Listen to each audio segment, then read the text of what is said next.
Mónica. Y bueno, hilando esta mañana un poco cómo mirábamos la primera parte de la jornada con esta segunda parte más dedicada a la comunicación. Esta mañana me resultaba difícil desconectar y mientras veía las noticias, soy un poco masoquista con las noticias, nada más levantarte. ¿Vale? Pues en este contexto estaba un debate parlamentario, ya podéis imaginar, con el tema agrícola de fondo, y han aparecido términos que crean emociones, ¿no? Términos como soledad, negacionismo climático, dogmatismo ambiental, radicalismo ambiental. Eso lo decían nuestros representantes políticos, ¿vale? Y se hablaba también de relajación de las medidas ambientales. ¿Qué término, no? Relajación. ¿Quién no se quiere relajar, no? Bueno, y yo me preguntaba qué está pasando para que se mencione la Agenda 2030 y haya gente que se le ponga los carces, ¿no? Incluso dentro del propio sector ambiental se habla de mucha terminología. Colapso, decrecimiento, cambio climático, emergencia climática, crisis climática, calentamiento global, justicia climática. Bueno, pues todos estos términos que nos generan confusión y generan muchas emociones, ¿vale? Positivas, negativas, si hay emociones negativas, claro. Términos como que hoy entenderemos un poco más, ansiedad, tristeza, impotencia. Vale, pues un poco para desglosar y aclarar estos términos y enfocar un camino, una vía comunicativa, ¿no? Hemos organizado esta segunda parte, donde tenemos, para empezar, vamos a empezar con Germán Teso, después seguirá Irene Baños, que la tenemos aquí, y luego haremos una mesa redonda con ellas y con ponentes locales. ¿Vale? Entonces os voy a dejar primero con Germán Teso, que es doctora en Sociología, Comunicación, Cambio Social y Desarrollo por la Universidad Complutense, profesora del Departamento de Sociología, investigadora del Grupo de Mediación, Dialéctica y Comunicación Social, coordinadora del Observatorio de Comunicación del Cambio Climático de la Fundación ECODES y miembro del Consejo de Administración de la Radio Televisión de Madrid. Vale, pues os dejo con Gemma, que también es muy activa en redes sociales, y empezamos.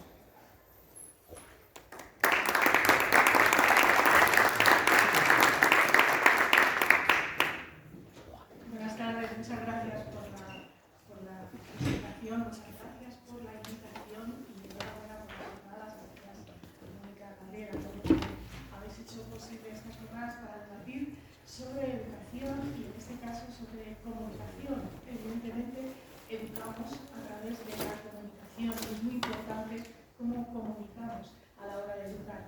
En este caso, cuando hablamos de comunicación social, la comunicación es un fenómeno natural en el comportamiento humano. Podemos tener actos ejecutivos o actos comunicativos.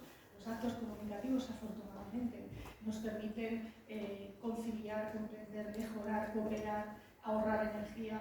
Es decir, que apostamos por la comunicación como la mejor vía o una de las vías para muchos procesos en la vida y desde luego también para mejorar la propia comunicación.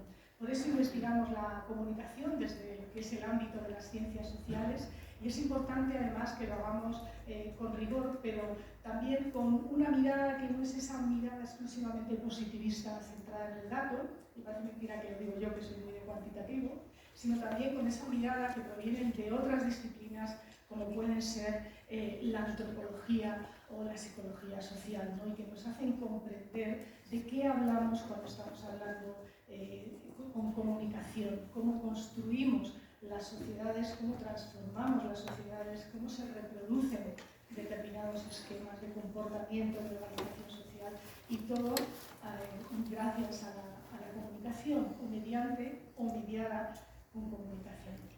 Bueno, he preparado para hoy una ponencia donde voy a hacer un poquito de contexto, probablemente no sea necesario porque creo que estuvo ayer aquí Paco Veras y tuvisteis algunos ilustres ponentes más probablemente en el debate que seguramente fue de gran interés, aparecerían muchos elementos. Bueno, yo he destacado algunos que a mí me ayudan, ¿no?, para situarme, ¿no?, en esta charla.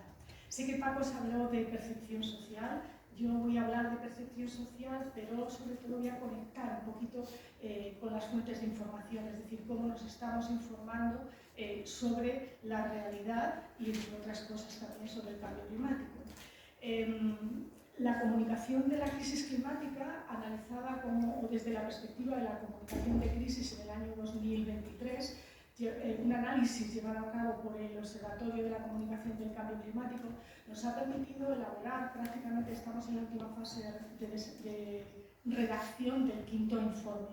Yo lo que sí voy a hacer va a ser, he preparado una explotación singular de resultados para esta ponencia y luego ya os comentaré los detalles. Hablaremos de los retos de la comunicación del cambio climático, retos a los que nos enfrentamos y que son cada día más complejos, y bueno, tendremos al final oportunidad de recoger algunas, no todas por supuesto, conclusiones que pueden ser de interés para suscitar después un debate. Bueno, en el observatorio es un grupo de investigación, es un proyecto de investigación. Comenzamos en el año 2019. En el año 2019, con la Asociación de la Prensa de Madrid, con otras asociaciones de periodismo ambiental, también colaborando con organizaciones como la Fundación Ecología y Desarrollo. Los resultados de la investigación llevada a cabo hasta el 2018, bueno, pues se pusieron sobre la mesa y debatimos sobre la necesidad de crear un código ético, un decálogo para la comunicación del cambio climático, que firmaron más de 80 medios en su día, medios de comunicación, pero que no deja de ser un código ético de voluntario cumplimiento. Nos movemos de momento, hasta que llegue la ley de diligencia de vida, que no tardará mucho en llegar, nos movemos en el ámbito de la sostenibilidad por parte de las empresas y también de los medios de comunicación, nos movemos en el ámbito de la voluntariedad, es decir, de los códigos éticos, del querer tener una responsabilidad social en relación con la comunicación de la sostenibilidad. También en los medios de comunicación, si bien se adquirieron, ya digo, bastantes medios y también periodistas independientes, sobre todo cuando hicimos la revisión del decálogo en el año 2022. ¿Cómo trabajamos? Pues trabajamos utilizando las herramientas de investigación de las ciencias sociales. Entonces, hacemos análisis de los medios de comunicación, lo que comunican los medios en todos los soportes, en radio, en prensa convencional, en prensa digital, en televisión y también en redes sociales, ya dando prioridad a la red donde se da una mayor discusión o debate social y político, que es la red Twitter. También contamos pues con eventos en los que consultamos, sobre todo queremos tener el conocimiento experto y someter la evaluación de los resultados de la investigación al conocimiento experto. Esto lo hacemos aplicando técnicas cualitativas, fundamentalmente, grupos de discusión o cuestionarios, o en este caso grupos o técnicas como puede ser el Delphi, ¿vale?, que nos permitió en 2022 reunir en 8 grupos de trabajo, 7 grupos de trabajo, a periodistas y a otros sectores de interés en la comunicación del cambio climático, con un grupo específico y además muy participativo de educadores ambientales. Desarrollamos también proyectos de comunicación, de educomunicación, normalmente en lo que es la formación de grado superior, para ver en este caso cómo los futuros profesionales de comunicación son capaces de comunicar cuestiones que tienen que ver con la ciencia, como es el caso del cambio climático, pero que tienen unas dimensiones sociales, humanas, económicas tan sumamente complejas. Entonces es un poco un intento de formarles a nivel educomunicativo en temas de cambio climático, pero también que interioricen dentro de lo que son sus procedimientos de trabajo la mirada a la sostenibilidad, porque van a ser los futuros profesionales del sector. Y organizamos, normalmente cuando presentamos informe, pero también en otras ocasiones, talleres y eventos para poner en común o poder contactar con educadores, con organizaciones, con periodistas, incluso con estudiantes, con doctorandos, es decir, con personas que estamos interesadas por mejorar la comunicación para favorecer la transición hacia otro mundo más sostenible. No voy a enrollarme con la metodología, solo decir que como grupo de investigación, todo lo que generamos, desde las revisiones de los decálogos hasta los informes cuantitativos, nos trabajamos con el paradigma de la triangulación de técnicas y de métodos cuantitativos y cualitativos, triangulación de fuentes expertas, tenemos una categorización de 6 grupos de expertos, triangulación teórica, debemos también, sometemos, digamos, hacemos una evaluación periódica de lo que es el estado de la cuestión. Nos interesa mucho colaborar con otros compañeros y otras compañeras de otras disciplinas y ver no solamente los papers y las publicaciones científicas, sino también contactar con otros grupos de universidad, por ejemplo. Pues ahora mismo hay psicólogos que están trabajando desde el punto de vista de la neuropsicología para ver cómo es la percepción de las noticias o las informaciones sobre el cambio climático. No solamente utilizando técnicas donde podamos ver la respuesta oral, donde nos comuniquen el comportamiento, sino mirando incluso las áreas del cerebro o del sistema límbico que se activan con determinadas emociones o incluso con noticias falsas. Bueno, toda esa cooperación entre lo que serían las ciencias sociales y los educadores de las distintas disciplinas, pues es una cooperación muy necesaria cuando afrontamos un reto de esta naturaleza. Y por supuesto, pues la triangulación de datos de todas estas fuentes y aplicando todas estas técnicas. Entro en el contexto. Me imagino que conoceréis todas y todos esta imagen de Copérnicus.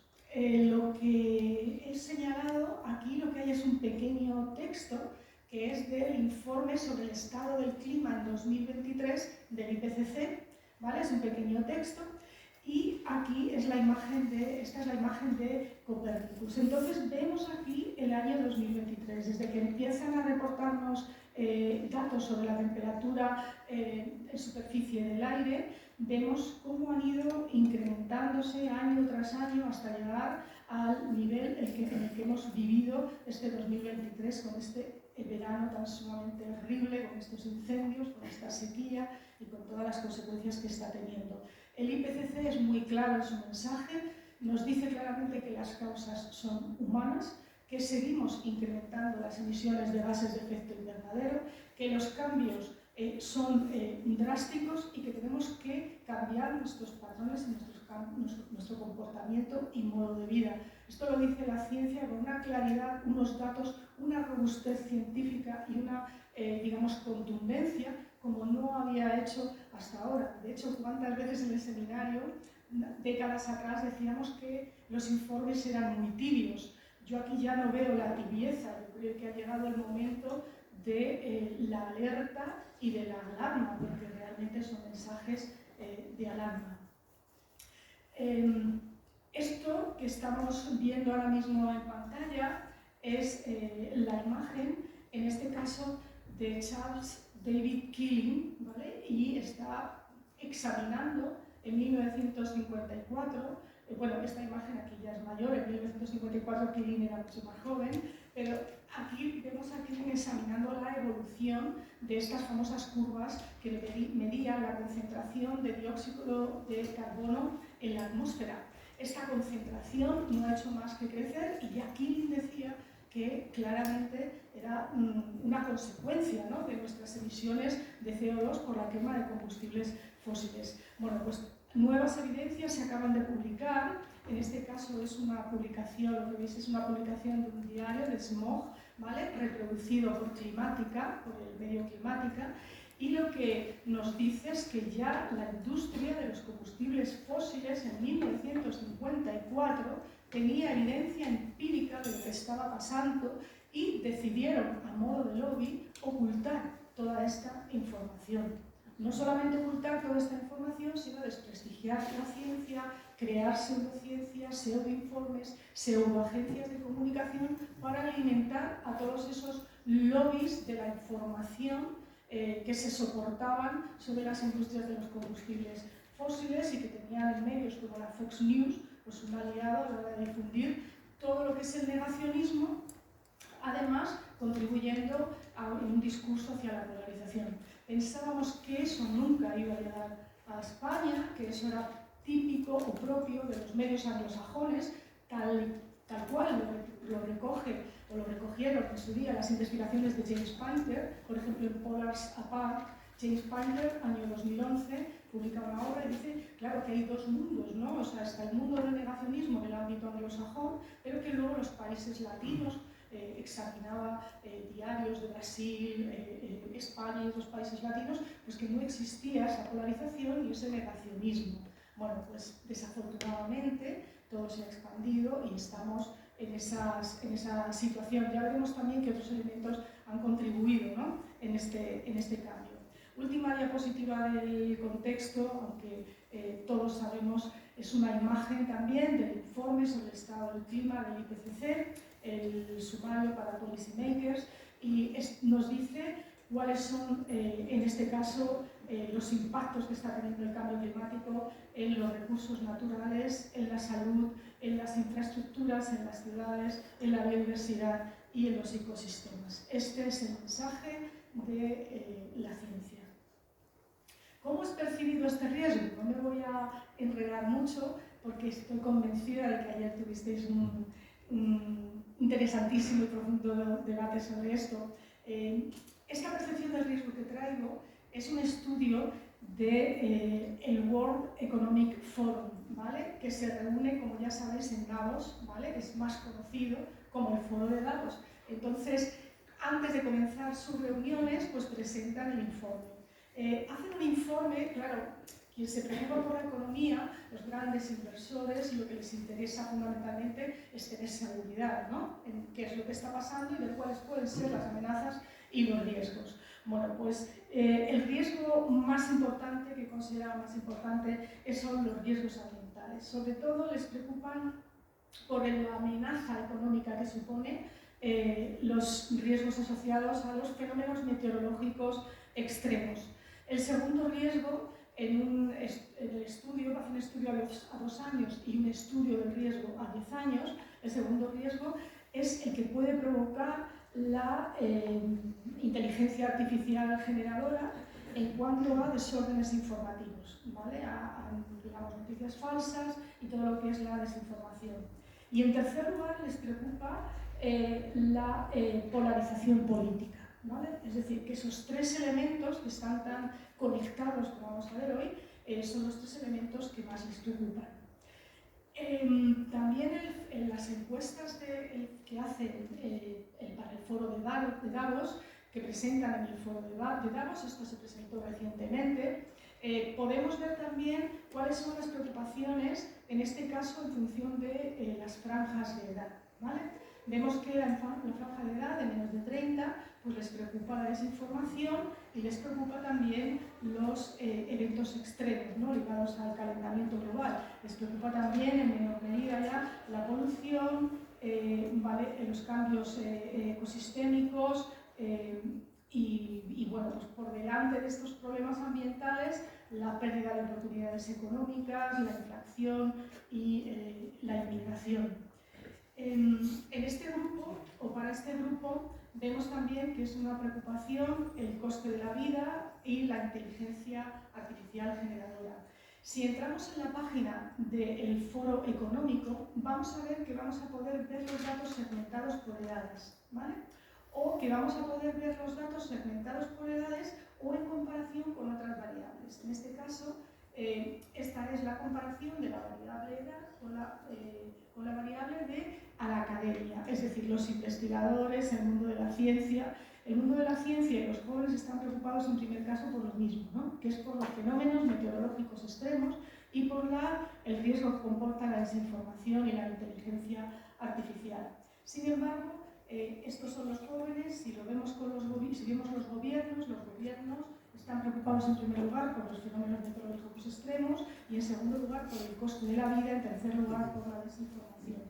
Y si vemos el mundo de los negocios se preocupa por los fenómenos meteorológicos extremos, la desinformación y la inteligencia artificial y en este caso por los problemas con la ciberdelincuencia, ¿no?, en este caso los ciberataques.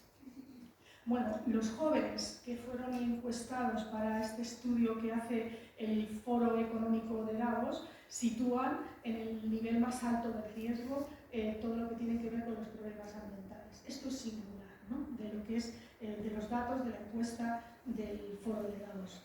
En cuanto a los barómetros, pues imagino que ayer os tuvisteis información. Este es el barómetro, el Eurobarómetro de julio de 2023. y efectivamente 9 de cada 10 ciudadanos se consideran muy preocupados por el cambio climático, 6 de cada 10 han tomado acción climática, 4 de cada 10 dicen que se sienten afectados en su vida, en su salud, en su entorno por lo que es el impacto del cambio climático, y en general casi 9 de cada 10 se muestran convencidos o están de acuerdo con que se tomen medidas, sobre todo en el ámbito energético, para combatir el cambio climático. Es decir, que hay una disposición o una predisposición a colaborar y a aceptar estas medidas.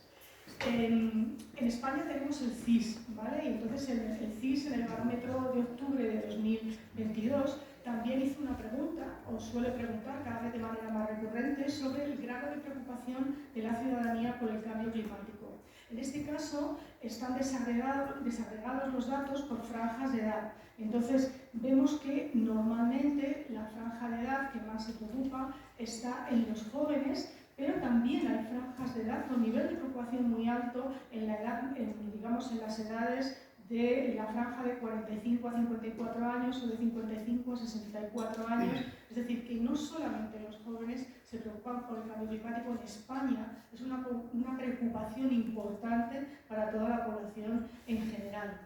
Sí que encontramos una influencia, en el caso de la percepción del riesgo social en España, encontramos una influencia de la ideología. Vemos que el nivel de preocupación, mucho o bastante, es mayor en aquellas posiciones de centro-izquierda que aquellas que están más en la extrema derecha, ¿vale? Ahí los porcentajes de población preocupada por el cambio climático son porcentajes importantes. Aquí destaca el hecho, por ejemplo, que la población que dice que no sabe está en el centro, pero también encontramos una parte muy importante en la derecha de población que dice que no sabe, ¿no?, sobre exactamente qué se le está preguntando cuando se habla de cambio climático. Hay un joven investigador que se llama Jorge Jiménez Arias, que a partir de los datos del CIS, desde 1999 hasta la fecha, ha estudiado cómo ha evolucionado el posicionamiento con el que se definen los jóvenes en cuanto a la orientación ideológica, ¿vale? Entonces, este gráfico que ha creado lo que muestra es que a medida que van pasando los años, los jóvenes tienen un posicionamiento ideológico en este punto y las mujeres jóvenes se posicionan, en este caso, más a la izquierda, es decir, tienen en los últimos años, puede ser, siempre con cautela a la hora de decir estas cosas, de la mano del movimiento feminista que ha cobrado mucha fuerza en los últimos años, hay posicionamientos más progresistas ideológicamente por parte de las mujeres jóvenes que de los hombres que son, en este sentido y en esta franja de edad, más conservadores que ellas. En cuanto a la preocupación del cambio climático, encontramos que los hombres, desde 2017 a 2023, ¿vale?, su preocupación ha crecido, la preocupación de los hombres jóvenes, pero en mayor medida encontramos, digamos, una mayor preocupación, una preocupación creciente en las mujeres jóvenes. ¿Puede tener esto que ver con cómo nos informamos? Efectivamente, ¿cómo se informa a la ciudadanía sobre el cambio climático? Afortunadamente, quienes estamos en el ámbito académico, los estudiantes, pues estamos siempre en contacto, ¿no?, con conocimiento, podemos obtener información de profesores, de compañeros, vamos a la biblioteca, vamos a conferencias, a ponencias, somos educadores, nos interesamos, pero la ciudadanía en general, ¿cómo se informa? Normalmente a través de los medios de comunicación. Bueno, estos son resultados de una encuesta sobre el consumo de noticias, ¿vale?, de los ciudadanos europeos. Bien, los ciudadanos europeos, en general, toda la población, encontramos que aproximadamente el 71% se informa a través de la televisión. De ahí la importancia que tienen las imágenes y los discursos audiovisuales, ¿no?, en la percepción del cambio climático. Encontramos que un 42% lee la prensa online o usa páginas web, la radio y las redes sociales tienen niveles de consumo de noticias o de información en torno al 37%, y después tendríamos la prensa convencional, impresa, las plataformas de vídeo, mensajería, etc. Pero encontramos, primero, tenemos que ver que hay una tendencia al declive, ¿no? Del año pasado a este nos encontramos con que la televisión pierde, 4 puntos porcentuales. Pierde también, en este caso, la prensa online, pierde la radio, bien, mientras que las redes sociales suben e incrementan progresivamente. Por franjas de edad nos encontramos que son los jóvenes los que tienen un consumo mayor de redes sociales. Es más, es difícil encontrar jóvenes que vean la televisión. Por lo menos es difícil encontrar que vean jóvenes que vean la televisión como nosotros lo hacemos, es decir, la televisión lineal, que se sienten, que vean la televisión mientras están comiendo, o es decir, que no suelen ver la televisión de esa manera, consumen contenidos televisivos a través de las plataformas, a través de las redes sociales, cuando algunos contenidos se hacen virales, entrando en páginas web, pero consumen televisión lineal cuando hay eventos en directo, por ejemplo, eventos deportivos, o por ejemplo, Eurovisión. Entonces, o por ejemplo, también confiesan que consumen televisión, y esto estoy dando datos de estudios más de corte cualitativo, confiesan que consumen televisión cuando, por ejemplo, están con sus abuelos, con sus padres, están comiendo, tienen la televisión encendida, están las noticias, es decir, que es en contextos de sociabilidad familiar, ¿no? Bien, esto es importante, ¿vale? Esto es importante tenerlo en consideración. En cuanto al nivel de confianza de las noticias, esto es un elemento muy preocupante. En este contexto de desinformación, estamos en la sociedad de la desinformación, nunca hemos tenido tantos datos a nuestro alcance y sin embargo nunca nos hemos sentido tan aturdidos muchas veces y tan desinformados. Entonces, en ese contexto de hiperconectividad a tantísimas fuentes de información que nos saturan en todo momento, nos encontramos con que la confianza en las fuentes de noticias o en las noticias ha caído. Ha caído la confianza en las noticias y ha caído la confianza en el periodismo. Bien, entonces esto, atención, porque esto es un reto, esto es un riesgo y como tal lo veremos al final. El Eurobarómetro, de este Eurobarómetro destaco esta pregunta, que es la número 6, porque es una pregunta que se hace sin precategorizar, sin decirle a nadie, dígame usted si ha consumido esto o este contenido o esto otro. No, es una pregunta sin precategorizar y esto es importante porque dicen lo que primero que les viene a la mente cuando se les pregunta cuáles han sido los tópicos que ha seguido a la hora de informarse o sobre los que ha buscado información en los últimos 7 días. Y la mayor parte confiesa que le interesan los temas locales. Ahí tenemos una llamada de atención, porque la información local es una información muy de interés para la ciudadanía. Entonces, por otro lado, también se busca información sobre política nacional en segundo lugar y también sobre temas internacionales, pero primero lo local y luego prácticamente equiparado nacional e internacional. Luego deportes, luego temas que tienen que ver con crímenes de cualquier tipo, información económica, información científica, hobbies, estilos de vida. Bien, esto es importante para poner en valor el interés de la ciudadanía por los temas locales. Aquí hay datos de este informe de Digital News Reports 2023. Este informe es muy completo, yo recomiendo la consulta porque nos da muchísima información y muchísimos datos. Aquí tenemos una comparación en la que vemos la proporción de personas, es una encuesta transnacional, participan países de todos los continentes, es una encuesta a escala global, compleja, y entonces aquí nos ofrece una comparativa en la que nos dice cuáles son, en este caso, los temas que les interesan, cuánto les interesa en este caso la información, ¿vale? Y vemos cómo en Argentina el interés por la información o por las noticias va cayendo, en España también va cayendo, la pendiente de la curva en España últimamente se hace más pronunciada, ¿vale? Esta pendiente es más inclinada. Aquí, por ejemplo, en Francia, aunque tenga un porcentaje menor, la pendiente es más plana. Y, por ejemplo, en los países nórdicos, o por ejemplo en Oriente, en Corea o en Finlandia, vemos que hay un mayor nivel de confianza, ¿vale?, en las noticias, un mayor interés en las noticias y en la información. Otro dato importante es comprobar cómo acceden a la información. porque mientras que siempre se ha accedido primero o más de forma, se ha buscado, hemos ido primero a las páginas web, por ejemplo la página web de un periódico, la página web de cualquier otra, de una institución para informarnos, pues esta consulta a las páginas web, que la línea azul ha ido cayendo, mientras que el acceso a la información a través de las redes sociales está creciendo, ¿vale? Está creciendo la población en general, sabemos que en los jóvenes en particular.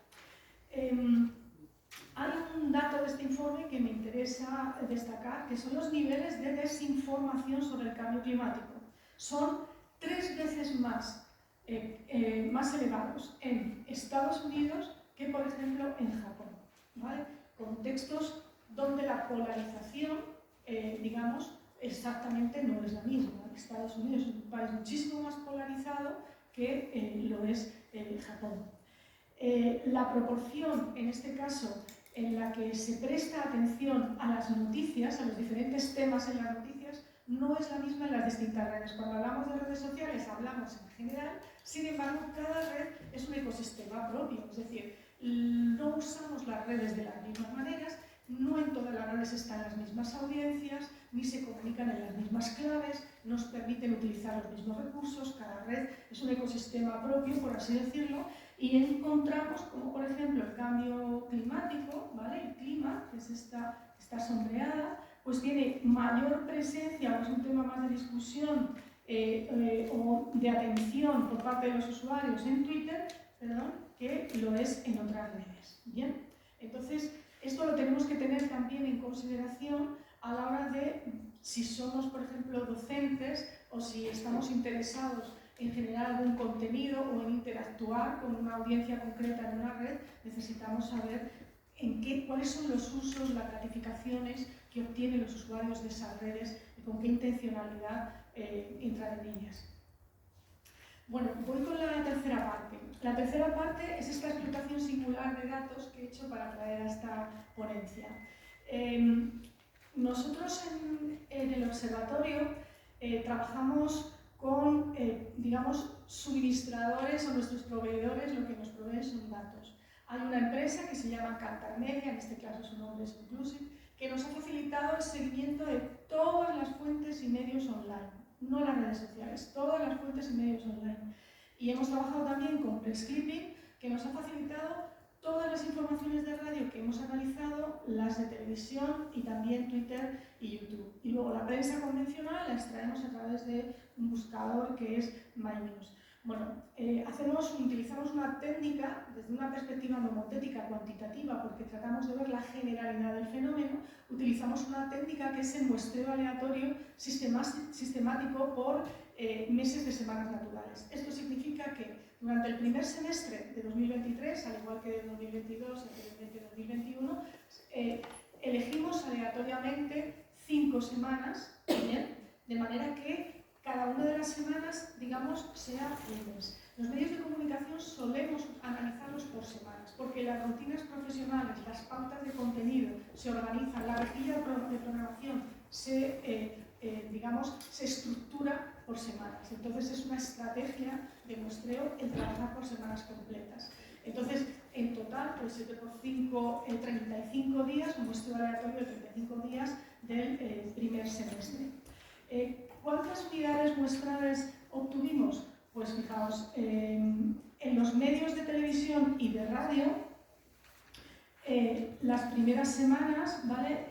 Bueno, pues la primera 50, 144, estos son todos los canales de televisión generalista nacionales y los canales autonómicos, ¿vale? Hay alguna televisión local, pero fundamentalmente son medios autonómicos de las 17 comunidades autónomas y las televisiones públicas y privadas generalistas en España. En radio, los medios seguidos son los mismos. Hay más comunicación en radio que en televisión, pero en radio tenemos 700 y pico unidades, el muestreo nos dio 700 y pico comunicaciones en estas 5 semanas, en radio más de 1000, pero fijaos lo que hay en las redes sociales, ¿vale? En este caso, solamente en Twitter, esto está sensible, solamente en Twitter, la primera semana 11.537 unidades, ¿no? O publicaciones donde se hablaba del cambio climático. Y en el online, por ejemplo, la segunda semana de muestreo, las semanas coinciden, son las mismas semanas, solo que miramos en Twitter, ¿vale? Las mismas semanas, bien. La segunda semana, mientras que en radio, por ejemplo, hay 285 publicaciones en todas las cadenas nacionales, en el mundo online, no redes sociales, sino páginas web de todo tipo, fundamentalmente prensa digital, nos encontramos 12.000 publicaciones. Bien, nos encontramos con que son universos, tanto en las redes sociales como en las fuentes online, son universos tan grandes, ¿vale? Con más de 100.000 casos, consideramos estadísticamente un universo infinito, que lo que hacemos es recurrir a un segundo muestreo. Por eso decimos que hacemos un muestreo polietápico. Hay una segunda etapa, ¿vale?, para la elección de las muestras del online y de Twitter. Entonces, del online, de 44.543 casos, hicimos un muestreo y obtuvimos 500 casos. De Twitter, casi de 22.000, pues obtuvimos o seleccionamos aleatoriamente de esas 5 semanas 453 casos. Pongo el caldero, no porque sea una cuestión de brujería también, sino para que tengamos claro que es un muestreo. Es decir, que cuando vamos a probar, como está un guiso, no nos lo ponemos entero, si la muestra está bien hecha, ¿vale?, y hemos removido bien, con una muestra tenemos una representación de cómo está de sal o de sabor nuestro guiso. Lo mismo pasa con la estadística. Luego hay técnicas y hay que hacer fórmulas y cálculos, ¿no? Pero lo mismo es la estadística. Cuando queremos ver un fenómeno general en la población, si hacemos un buen muestreo, ¿vale?, con esa muestra podemos tener, calculando el margen de error y el índice de confianza, una buena información sobre lo que puede estar pasando. Bien, ¿qué nos encontramos entonces? Con que sumando todas estas unidades muestrales de radio, de televisión y de prensa convencional, más luego ese segundo muestreo online y Twitter, tenemos 3.170 unidades. 3.170 unidades de análisis a las que le aplicamos un protocolo de 64 variables. Esto que vemos a la izquierda es nuestra base de datos y aplicamos un protocolo sistemático con variables precodificadas de 64 variables. A partir de la variable número 20, la variable número 20 para nosotros es lo que llamamos una variable de corte, no es un filtro. Tenemos que determinar si esa información, si en esa información aparece el cambio climático, la crisis climática, el calentamiento global, todas estas palabras que utilizamos como filtros de búsqueda, tenemos que ver si eso realmente es el tema principal o al contrario es un tema secundario. Es decir, es que alguien, pues resulta que es una noticia de un famoso que se ha comprado, está haciendo, qué sé yo, está contando cualquiera de las cosas que hace y de repente dice cambio climático, pero no es eso el eje de la noticia, ¿no?, sino que sale a colación. Se nos cuela, entonces lo que hacemos es analizar solamente con 20 variables esa noticia, no aplicamos el resto de variables de contenido y de variables temáticas. Bueno, entonces, el cambio climático ha sido el tema principal en 2029, no, en 2023, no, perdón, que no es el año, es que me he puesto las gafas, con las gafas no veo y las gafas tampoco, en fin, una situación, toda la miopía. Bueno, es el tema principal en 2029 unidades de análisis, el 64%, y ha sido el tema secundario en 1.100 unidades de análisis. O sea que a partir de la variable número 20 aplicamos el resto del protocolo a 2029 unidades de análisis. Una de las principales o de las variables que utilizamos, os voy a mostrar algunos datos de algunas variables, por supuesto no de todas, sino de aquellas que considero que pueden darnos datos importantes para el debate sobre temas de comunicación y educomunicación y educación ambiental. Primero, cuando comunican los medios, ¿cuál es el marco temático? El framing, cómo los medios enmarcan temáticamente la noticia, es importante. Y, por ejemplo, si es un enmarcado político, no todas las audiencias reaccionan igual ante la información política. No llega igual una información cuando se enmarca de una manera o de otra. Entonces, el marco político en este año, que hemos tenido 2 elecciones, ¿vale?, ha sido un marco importante, porque hemos tenido elecciones municipales y autonómicas y hemos tenido también las elecciones generales. Y hemos encontrado que el cambio climático o la gobernanza de la crisis climática es un eje vertebrador de políticas públicas por parte, y lo llevan en los programas algunos partidos. Otra cosa es que luego en el debate electoral hablan de ello, luego en el debate electoral, en los debates que los hemos analizado, pues hablan de lo que hablan, ¿no? Y apenas aparecen temas del calado que merece la crisis climática. El marcado científico es muy importante, ¿vale? Es decir, la ciencia está hablando en los medios, en ese sentido se está cumpliendo el decálogo, los científicos son una fuente de información importante y si al marcado científico le sumamos el ambiental y le sumamos el tecnológico o le sumamos el meteorológico, que lo hemos sacado de ahí por el peso que ya tiene, nos encontraríamos con que el científico es el más importante. Es decir, se está comunicando ciencia, ¿bien? En los medios. Esta información que os estoy dando en estos gráficos es información agregada de radio, televisión, prensa, digital y la red social Twitter. ¿Por qué lo especifico? Pues porque en el informe del observatorio vamos a tener informes por separado. La radio tiene un soporte, tiene su propio informe, la televisión tiene el suyo, la prensa tiene el suyo, pero aquí estamos viendo los datos agregados para que podamos ver esta generalidad, ¿vale?, en cuanto a la comunicación pública, ¿no?, de la crisis climática. Bien, la educación vemos que no es un marco frecuente a la hora de hablar del cambio climático. Solamente el 3,8%, ¿vale?, se enmarca de esta manera. Es una información, y es curioso esto, hay marcos, o sea, la información quizás no se enmarca como un asunto educativo, pero sin embargo sí se habla de educación ambiental. Aquí vemos que el 6,4% de los temas que se hablan, aunque la presentación de la noticia no destaque el aspecto educativo, pero luego en las noticias o en las informaciones sí se habla de la educación ambiental, al menos en un 6,4% de las 2.000 y pico unidades analizadas que tienen el cambio climático como tema principal. ¿Cuáles, digamos, estas categorías temáticas tienen una historia? Son 10 categorías y, bueno, llevamos trabajando con ellas desde el punto de vista de la mediación social desde hace como 14 años, ¿no? Y este año hemos recuperado esta variable. Y vemos que hace 10 años esta era la más importante, la categoría temática más importante, ¿qué se hace frente al cambio climático? Porque mucho de la comunicación política sobre el cambio climático son iniciativas, cosas que hacen los políticos para decir o hacer frente al cambio climático, ¿no? También cuando se hacen iniciativas que vienen de parte del mundo de la ciencia, ¿vale?, que hay muchas, o del mundo de la sociedad. Pero específicamente sobre educación, acciones sobre educación ambiental, encontramos que ocupan prácticamente el cuarto lugar. Primero se comunican las acciones frente a riesgos ambientales. Se habla mucho también, en el 19% de las comunicaciones, sobre los cambios en las condiciones ambientales. Se habla mucho también sobre los efectos catastróficos provocados por los seres humanos, es decir, incendios, etc. Sobre los desastres naturales, ¿vale?, el 7%.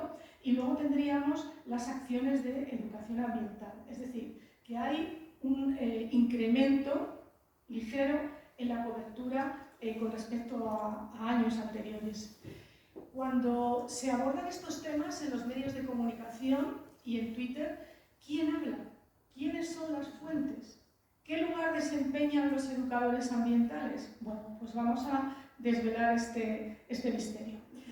Hablamos de declarantes como aquellas personas que en las informaciones, sean de radio o de televisión, son preguntadas. Son fuentes de información porque son preguntadas. En televisión los llamamos totales. Totales son esos fragmentos de las declaraciones de las noticias, que aparecen en las noticias. Bueno, en la radio se llaman cortes. En la prensa pues, se suele citar o entrecomillar lo que dice esa persona. ¿Cuántos declarantes hay por noticia? Pues nos encontramos que declarantes por noticias, de promedio, la mayor parte es uno nada más. Es decir, solamente una fuente como declarante se utiliza en la mayor parte de las noticias. En segundo lugar están aquellas noticias que utilizan dos, ¿vale? Tendríamos con el 19% dos declarantes, 3 el 7%, 4 vemos que los porcentajes y un porcentaje muy importante, pues ningún declarante, que sería el 21%. Nos hemos preguntado quiénes son las personas que intervienen como declarantes, qué rol social desempeñan. Bueno, pues el primer declarante, vemos que a la persona a la que se le da la información, primero la palabra, suele ser en primer lugar otro periodista especializado en el tema. Desde el punto de vista climático ambiental, cada vez afortunadamente hay más periodistas cualificados que actúan como fuente de información o pueden ser corresponsales también. Luego tenemos políticos prácticamente igualados en cuanto a su rol como declarantes con los científicos. Tenemos también un rol emergente, esto no sucedía hace 15 años ni hace 10 años, que son los empresarios que están empezando a dar la cara como declarantes en los medios. Tenemos también a los ciudadanos y tenemos en esta pequeña franja a los educadores sociales. Aquí no se está cumpliendo el decálogo renovado en 2022 que decíamos que los educadores ambientales son realmente una fuente muy importante de información, porque tienen formación de ciencias y además saben cómo comunicar para hacer comprensible y accesible el mensaje de la ciencia. Bueno, pues tenemos que los principales declarantes son los periodistas, los políticos y los científicos, con algunas figuras emergentes como los empresarios. Y los jóvenes, fijaros dónde están los jóvenes. Tuvieron en el año 2019, que fue el año de la acción climática, el tercer lugar, ¿vale? Casi como declarantes, un protagonismo, y sin embargo, ¿dónde han quedado los jóvenes? En el 0,2%, ¿vale? Como declarantes o como protagonistas de este relato de la crisis climática en los medios. En cuanto al que se comunica desde el punto de vista de estas categorías, estas categorías que utiliza el IPCC, las causas, los impactos y las soluciones, medimos también utilizando esta categorización y vemos que las causas se comunican aproximadamente en poco más de la mitad, en el 50,4% de las publicaciones analizadas, y, en el 50,4% no se comunican, es decir, como en la mitad se comunican, y la que más se comunica son las emisiones de gases de efecto invernadero. Emisiones de gases de efecto invernadero, el consumo ciudadano y luego otras causas, pero básicamente estas tres. Sin embargo, fijaos, el no procede, no consta, la comunicación de los impactos está solamente en el 19% de las noticias. Es decir, prácticamente en el 80% de las informaciones sobre cambio climático sí se habla de los impactos. El principal impacto que se destaca es el impacto en el clima, en el incremento de las temperaturas, pero también en los recursos hídricos, ¿no? En el problema de la desertificación, también en el impacto que está teniendo en las ciudades, en las islas de calor, en la salud humana, las noches sin dormir, los efectos de las altas temperaturas, incluso el incremento de vectores, ¿no? Y luego encontramos también impactos en los océanos, en la producción de alimentos, ¿vale? Y con lo que esto supone, ¿no? El encarecimiento, por ejemplo, del aceite de oliva, ¿no? Una de las causas es la pérdida de producción de oliva. ¿Qué pasa con la comunicación de las soluciones? Bueno, pues tenemos que se comunican las medidas de mitigación y se comunican las medidas de adaptación. En este caso, las medidas de mitigación se comunican en un aproximadamente 53% de los casos, es decir, en más de la mitad. Sí podemos decir, cumplimos con el decálogo a la hora de comunicar las soluciones, pero todavía tenemos muchísimo camino por recorrer. ¿Cuál es la principal medida? Pues la conservación de los ecosistemas naturales. Es decir, la principal medida de mitigación que se comunica es la conservación de los ecosistemas naturales, el incentivar el uso de las energías renovables, el cambiar, modificar o reducir el consumo. Aparece una nueva medida con más peso, que es la economía circular y la economía de proximidad. Y luego otras medidas menores, pero aparece también en un porcentaje tan chiquito que no se ve el número, que es el 1 y pico %, por ejemplo, el turismo sostenible, ¿no? Que se ha estado hablando ahora últimamente mucho de turismo sostenible con la celebración de Fitur recientemente. Hay mucho tecno-optimismo en la comunicación de las medidas de mitigación. Y en otras medidas de mitigación me sorprendió encontrar, porque hace hacemos también un apartado de observaciones para lo cualitativo cuando encontramos otras medidas que no están en la precategorización de esta variable, pues lo que hacemos es anotarlas. Entonces, por ejemplo, una medida de mitigación que aparecía en alguna que otra información era la necesidad de reducir la desinformación. Pero claro, al final la población no sabe qué hacer cuando estamos en ese contexto, ¿no?, de desinformación. Y en cuanto a la adaptación, bueno, esta es una imagen de depósitos, ¿no?, fluviales que se están construyendo, se están habilitando en Cataluña, ¿vale?, donde ya tienen restricciones por la sequía. La mitigación se comunica aproximadamente igual, más o menos un poquito más en el 50% de los casos. Y llama la atención que la principal medida de mitigación es la conservación de los ecosistemas naturales, y la principal medida de adaptación también es la conservación de los ecosistemas naturales. Es decir, los ecosistemas naturales son lo que realmente nos va a ayudar en gran medida a salir del lugar en el que estamos. Luego, en un año de sequía, pues la segunda medida más comunicada ha sido la necesidad de mejorar la gestión hidrológica y el uso del agua. Y fijaos aquí una medida que ocupa la cuarta posición, que es educar en valores, ¿vale? Educar en valores. Es decir, que sí que se hace referencia a la educación como tema, ¿vale? Y sí que se está hablando de la educación como una solución en los medios. No en la gran mayor parte de las noticias, pero cuando se habla de las soluciones sí que está presente en la educación, o aparece la educación. Se está comunicando los beneficios de la transición ecológica, porque hemos discutido mucho en muchos foros, por supuesto en el general y en otras sesiones. ¿Realmente estamos diciéndole a la ciudadanía, si hacemos esto, el destino es este? ¿Hacia dónde vamos cuando estamos trabajando con medidas que tratan de transitar hacia la sostenibilidad? ¿Cuáles son las mejoras? ¿Se comunican los beneficios? Pues es una pregunta que nos hacemos cuando analizamos la información. Vemos en este caso, bien, que hay una parte importante de las noticias donde no procede o no consta, ¿vale? Son como en el 30%. Pero hay un 70% casi donde sí se está comunicando las medidas o los beneficios de la transición ecológica. ¿La transición ecológica beneficia a qué o a quién? Pues en primer lugar está suponiendo un beneficio para la sociedad, que es esta barra de azul, ¿vale?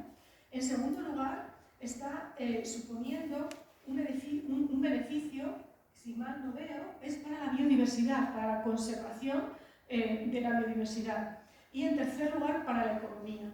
Todas las medidas en este contexto europeo, donde gran parte de los fondos que llegan para la transición digital y para la transición ecológica, se está exigiendo a las empresas impactos de estudios de sostenibilidad.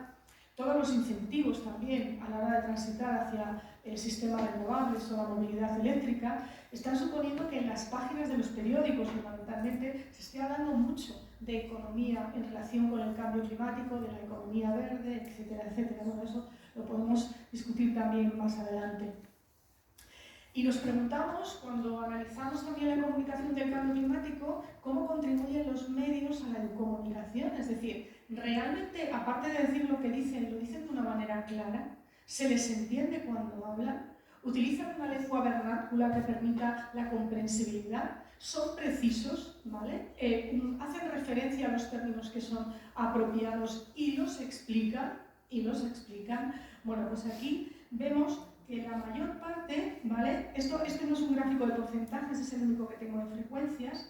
De las 807 informaciones analizadas, dicen que sí se refieren términos específicos que aluden a las singularidades de la crisis climática, pero no se refieren ni explican 600, que sería aproximadamente un tercio, y aunque se refieran, sí se refieren y se explican convenientemente aproximadamente en una cuarta parte, ¿no?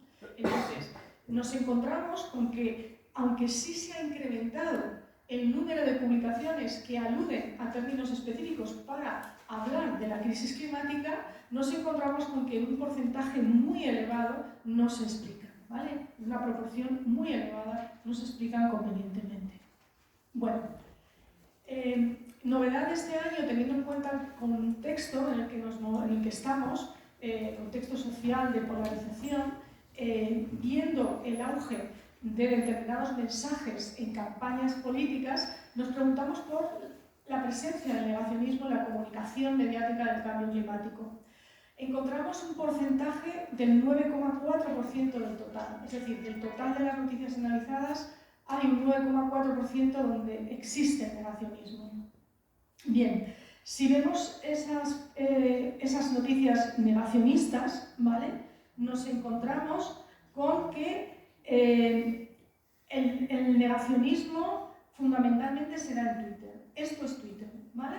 Esto es Twitter y aquí es donde fundamentalmente nos estamos encontrando el negacionismo. Aproximadamente la mitad de las noticias que ofrecen negacionismo. La mayor parte no ofrecen negacionismo. Ese 9,4% que muestra algún tipo de negacionismo, ¿qué niega? Bueno, pues aquí vemos que hay una negación de las causas en un 2,6%, hay una negación o minusvaloración de los impactos, hay una negación de la mitigación, hay una negación de la adaptación, una negación de las causas y de las soluciones, negación de las causas y decir o negar los impactos también está presente en un 0,4%, negación de impactos y soluciones y negación de causas, impactos y soluciones, que sería este porcentaje, me parece que es un 1,5 o 1,5%. Bueno, pasamos a otra pantalla, que ya es una pantalla más avanzada, que es la del análisis del discurso del odio. ¿Hay presencia del discurso del odio en la comunicación que se está haciendo de la crisis climática? Pues hemos encontrado solamente un 3% de casos en los que hay discurso de odio. Y de ese 3,3% de casos, esos 3% de casos son 55 unidades, 55 informaciones. De esas 55 informaciones, 37 son en Twitter. Es decir, el porcentaje de discurso de odio en los medios es muy, muy bajo. Por ejemplo, yo he encontrado alguna información, yo he analizado mucha televisión, somos muchos analizando porque son muchos soportes y muchas comunidades, y en televisión, por ejemplo, hay una noticia, hay un día, un programa del intermedio donde se hacen hacen chistes de un mensaje, de un discurso de odio, en este caso contra la ciencia. Es decir, la televisión lo que está haciendo en este caso es una parodia de esos personajes que dicen esas barbaridades que vemos en Twitter, ¿no? Porque cuando encontramos en Twitter mensajes o discursos de odio, normalmente van ligados a esas teorías conspiranoicas con las que se critica a la EMET y a los científicos. Por ejemplo, Isabel, pues tú lo sabes bien, ha sido víctima, ¿no? Por poner un tuit diciendo pues mañana no llueve o como meteoróloga que es, hablar, bueno, pues de los datos, de la información meteorológica. Bueno, pues recibir discurso de odio en cascada. Este es un ejemplo, ¿no? Este es un tuit de la EMET de Valencia, de un usuario anónimo, porque claro, en Twitter creo que hay muchísimas diferencias entre los medios y Twitter. En Twitter comunica cualquiera, no sufre ningún tipo de control editorial, no tiene ningún gatekeeper que filtre nada, y aquí nos encontramos una cuenta de un usuario que se considera libre pensador y pensador o pensadora crítica, y lo que dice es lo siguiente a la EMET cuando habla de la sequía.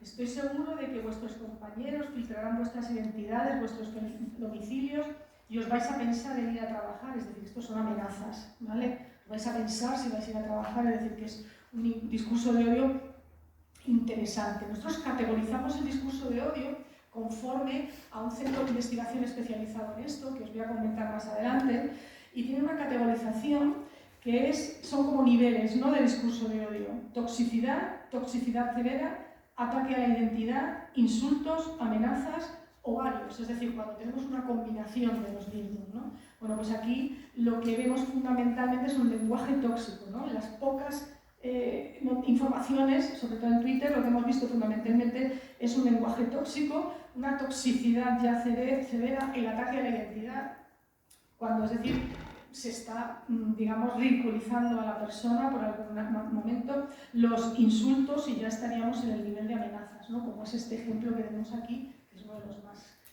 graves. Bien, entramos en los retos. Viendo cómo está la situación, creo que me quedan 5 o 10 minutos, ¿no? Sí. Creo que sí. Vale, pues vamos acabando. Vamos a entrar en los retos. Bien, retos para la comunicación. Es un reto la creciente desconfianza en los medios y en la labor del periodismo, ¿vale? En la labor de los profesionales de la información. Que no tenga esa creciente desconfianza en la ciudadanía, que es un fenómeno internacional y que nosotros hemos visto en ese gráfico a nivel europeo, es una amenaza. El contexto de sobreinformación es una amenaza también. Esa conexión constante nos lleva a estar hiperestimulados, nos lleva a tener dificultades para poder filtrar lo que es creíble de lo que no, saber qué fuentes son confiables, poder discernir de aquellas fuentes que no son confiables. Esa hiperconexión ubicua en todo momento con cualquier dispositivo nos lleva en muchos casos a vivir sensación de saturación, una sensación de dispersión porque la misma información está o te la encuentras fragmentada en múltiples soportes, muchas veces descontextualizada, retuiteada días posteriores con otras intencionalidades o en relación con otros temas que no tienen nada que ver con el acontecimiento de origen. Y además el uso de las redes sociales, bueno, pues ha creado en determinadas franjas de la población, sobre todo entre los más jóvenes, lo que llamamos un déficit de atención sostenida, es decir, nos cuesta mantener la atención, con lo cual cuesta leer informaciones de calado, con rigor, bien documentadas, donde se utilizan varias fuentes, donde se llega a conclusiones. Es muy difícil también que ese tipo de información de calidad sea consumida por un número importante de población. Todo esto en medio de una serie de desórdenes informativos que muchos de ellos son deliberados. Hay veces, no es lo mismo en comunicación el error que la falsedad y que el engaño, ¿no? El error muchas veces se da por falta de tiempo, por precariedad, por falta de preparación, pero en la falsedad, bueno, pues muchas veces se da porque estamos utilizando datos antiguos, obsoletos, informaciones que han sido superadas, pero el engaño deliberado está entrando a formar parte de una estrategia de comunicación por parte de determinados segmentos con unos intereses concretos, ¿no? Que generan noticias falsas pues, para introducir ruido, desconfianza, etc.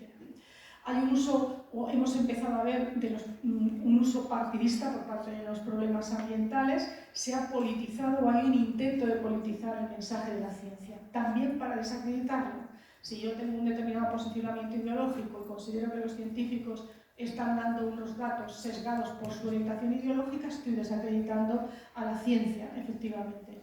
Bueno, este es un artículo, dejo aquí el link que escribí para Climática sobre el negacionismo como estrategia política justamente en la campaña electoral de las municipales y autonómicas, ¿no? Entonces, bueno, si tuvierais algún interés, ahí está.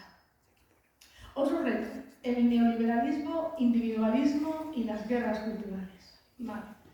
Hay una publicación muy interesante que tuve la oportunidad, un paper, es un paper publicado, no es un libro, ¿no? Es un capítulo de un libro de Patrick Macmillan. Desafortunadamente no está abierto, pero a través de una biblioteca, un repositorio podemos acceder.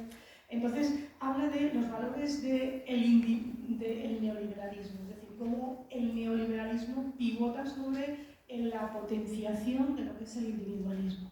Valora la interacción individual en los mercados libres, sobre todo le interesan mercados desregulados, aboga por los recortes en el estado del bienestar y que haya una mayor responsabilidad individual. Esto lo vemos en muchos países donde no tienen los servicios que tenemos en Europa, y potencia actitudes digamos, que fomentan el ego y el individualismo, que son el mérito, ¿vale? El poner en valor el mérito, el tener que poner en valor las obligaciones, la libertad de elección y se resta importancia a los valores de la comunidad, de la creación de comunidades y a la importancia de la solidaridad. Entonces, bueno, creo que no hace falta explicar por qué está esta imagen de Milei aquí. Hemos hablado antes del foro de Davos, que se acaba de, bueno, terminado creo que hace 2 semanas, y lamentablemente el día que fue Milei al foro de Davos, no se habló de esos datos del informe de Davos sobre las amenazas, sobre la amenaza tan enorme que supone el cambio climático o la desinformación para la economía y para el bienestar a escala global. Milei fue allí y lo que hizo fue criticar las agendas de gobernanza internacional en relación con 2 temas, uno con el feminismo y otro con el medio ambiente. Y aquí, bueno, pues completa esta diapositiva para que, bueno, podamos ilustrar un personaje, se llama Luis Ventoso, si los buscáis en redes, bueno, pues encontraréis el perfil. Bueno, aquí se ve cómo es un discurso tratando de desacreditar la gobernanza, ¿no? Pues trata de ridiculizar con esta foto la relación entre los 2 partidos que forman coalición de gobierno, habla de gobierno regresista y lo que dice es que tiene que informar a los españoles del coste que tienen las políticas verdes para sus bolsillos, es decir, individualismo. Le están a usted metiendo el dinero en el bolsillo, no se pone en valor que, bueno, pues que combatir la crisis climática es cuidar del medio ambiente como un bien común, como un derecho común. Las Naciones Unidas han considerado o consideran el medio ambiente un derecho humano. O sea, el derecho al medio ambiente forma parte de los derechos humanos, porque no podemos vivir con calidad si no tenemos un medio ambiente sano. Y como tal, las Naciones Unidas, desde el año, creo que fue en 1911, creo recordar, no estoy segura de la fecha, incorpora el derecho al medio ambiente como uno más de los derechos humanos. Todo esto yo creo que no se está comunicando suficientemente. Tampoco todos los cambios normativos que se están haciendo a nivel europeo y a nivel internacional, ¿vale?, para mejorar la incorporación de los derechos humanos y del medio ambiente como una parte fundamental en las normativas que protejan a los seres humanos a través del cuidado del medio ambiente. Bueno, otro reto que es la continuación de esta diapositiva, neoliberalismo, individualismo y guerras culturales. Bueno, pues el reto de las guerras culturales que guarda mucha relación con lo anterior. Este hombre que tienen aquí es John Postel. Es un antropólogo sobre el que había leído, pero sobre todo al que tuve el gusto de conocer esta misma semana.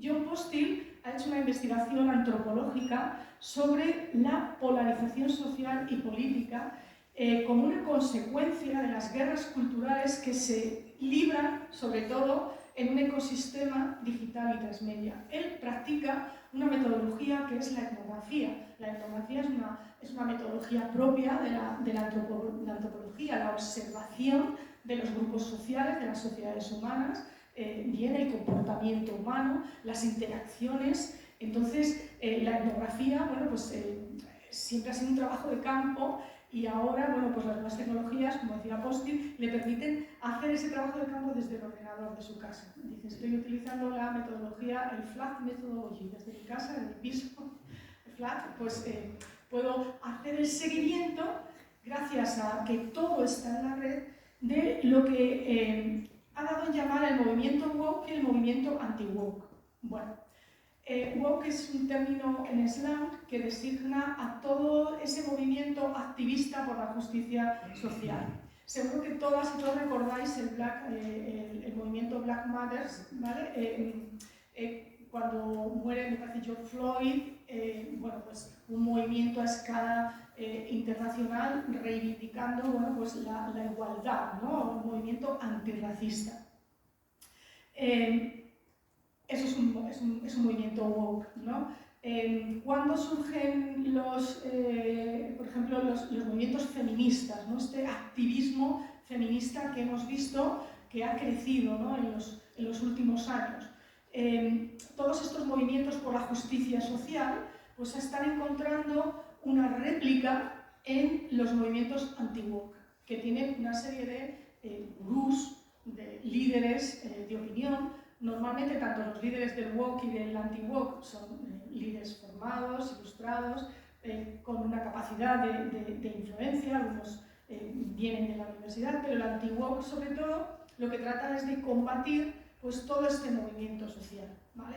Pues es todo el movimiento contra la ideología de género, es toda la ideología de género, es el movimiento anti-woke, y los temas que les interesan, que atacan son esos, los movimientos frente a la igualdad de género, ellos hablan de ideología de género, están en contra, por supuesto, del LGTBI, de los movimientos LGTBI, ellos abogan por la familia y en contra de los matrimonios entre homosexuales.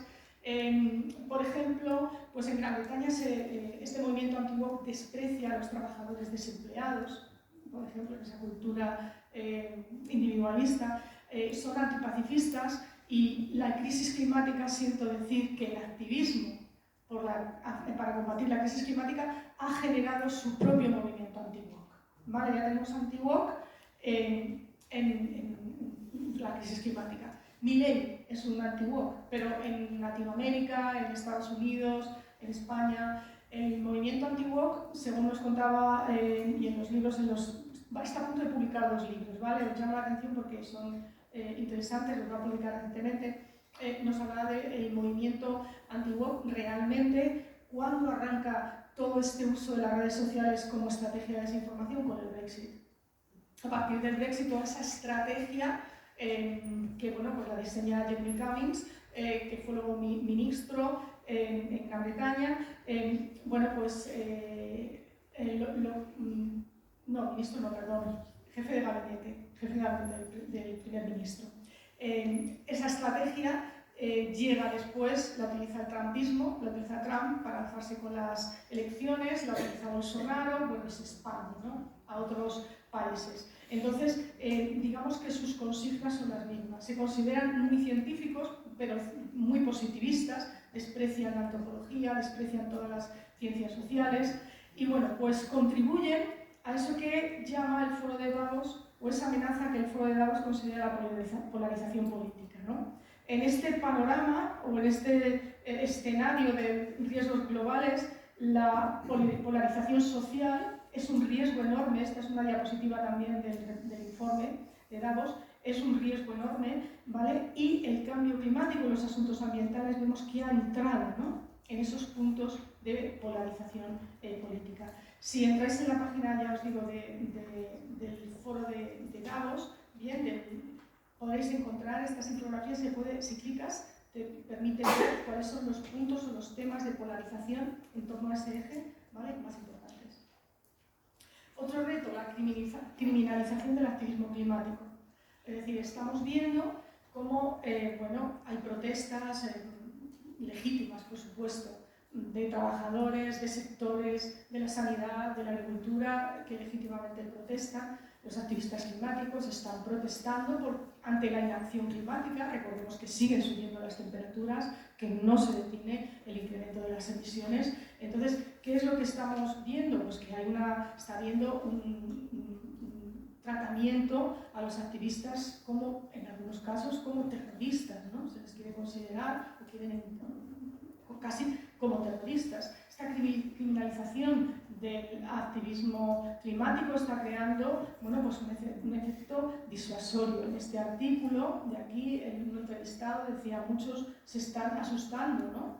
Entonces, esto es un riesgo. Podemos entrar en eso que Noel Newman en 1977 denominó como la espiral del silencio. Es decir, por temor a ser considerado tal, pues no muestro mi posición activista ante este problema, ¿no?, que nos afecta a todos. Bueno, los discursos del odio, por supuesto, que son una gran amenaza, porque al igual que las amenazas por el activismo, el que digamos, manifiesten odio cuando estás emitiendo una opinión científica o del carácter político en torno a un tema como es el cambio climático, pues evidentemente eso digamos que no ayuda, ¿no?, a incrementar la comunicación sobre este tema o a mejorarla. Entonces, claro que es una amenaza. Y hay un centro que nos ha servido a nosotros también como referencia para categorizar los distintos tipos de odio, que es el centro, digamos, que lo que hace es un seguimiento del odio en el mundo digital, ¿no? Y este centro tiene estas nuevas publicaciones. Hay una que es el nuevo negacionismo climático, y aquí tenéis una información de la CNN, ¿vale?, que lo que alerta, o digamos, lo que hace es reportar sobre el contenido de esta obra y nos dice cómo es la desinformación y se está, digamos, difundiendo a gran escala a través de una red como YouTube, ¿no? Y eso está generando incluso muchos beneficios económicos de la gente, ¿vale? Que eso también sería muy cuestionable. Otro reto es la ecoansiedad, ¿vale? Es decir, están los retos de aquellas cuestiones que dificultan la comunicación a escala social, pero luego, una vez que la población está sensibilizada y estamos trabajando en ese tema, como la ecoansiedad es un reto, pero la ecoansiedad también es una oportunidad. Entonces, seguramente, aquí hay muchos expertos y expertas, habréis leído este artículo sobre Eco-Anxiety and Environmental Education. Este artículo nos habla de cómo la ecoansiedad puede ser un desafío, pero puede ser también una oportunidad. Pero que esas emociones hay que trabajarlas, y evidentemente los educadores, también los periodistas, tenemos que aprender a trabajar nuestras propias emociones. Lo que nos dice Picala es: reflexionemos, validemos las emociones, vamos a conocerlas, de dónde vienen, qué forma tienen, cuándo se despiertan, cómo podemos gestionarlas. Ayuda el tener espacios seguros, por ejemplo, en los centros educativos. El tener espacio, no solamente espacio físico, espacio de tiempo, ¿vale?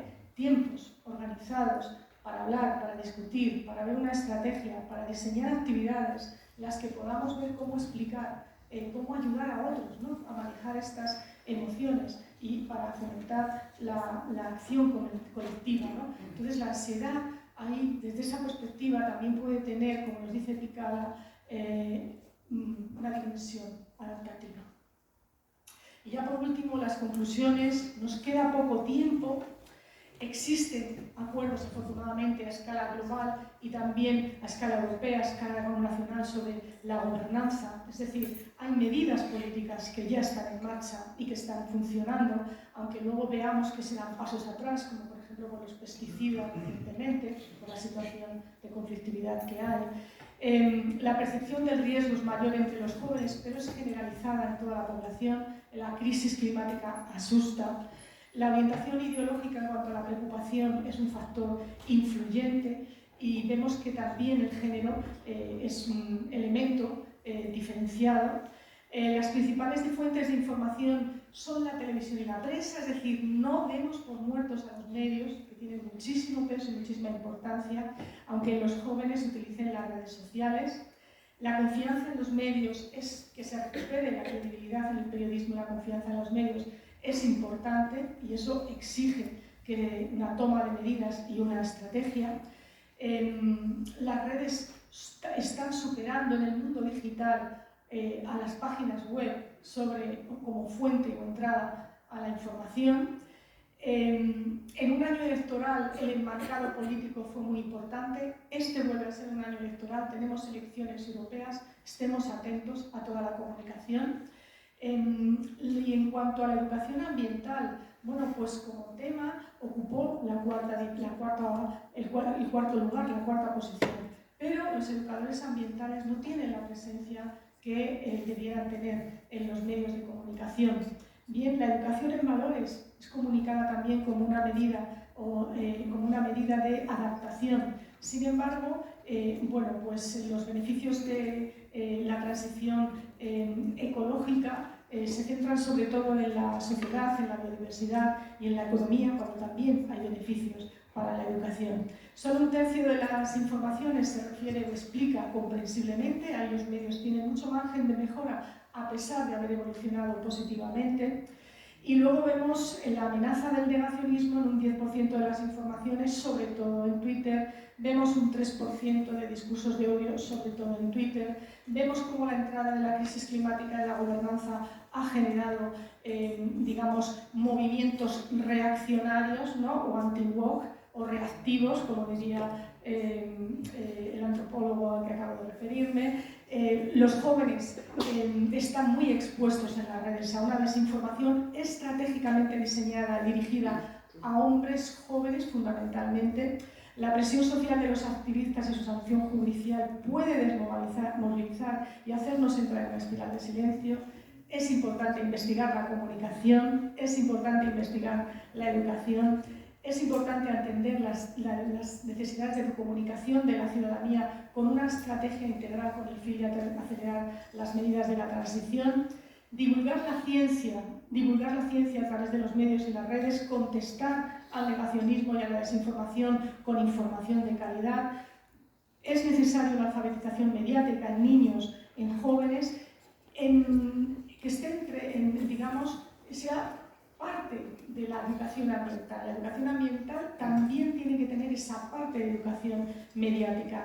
Y el profesorado necesita recibir formación de calidad, conocimientos, herramientas y tiempo para trabajar esto. Necesitamos planes formativos sólidos para el profesorado y una estrategia que, por supuesto, los centros tienen que tener libertad para poder diseñar, y otras muchísimas cosas más que espero que salgan en el debate. Muchísimas gracias.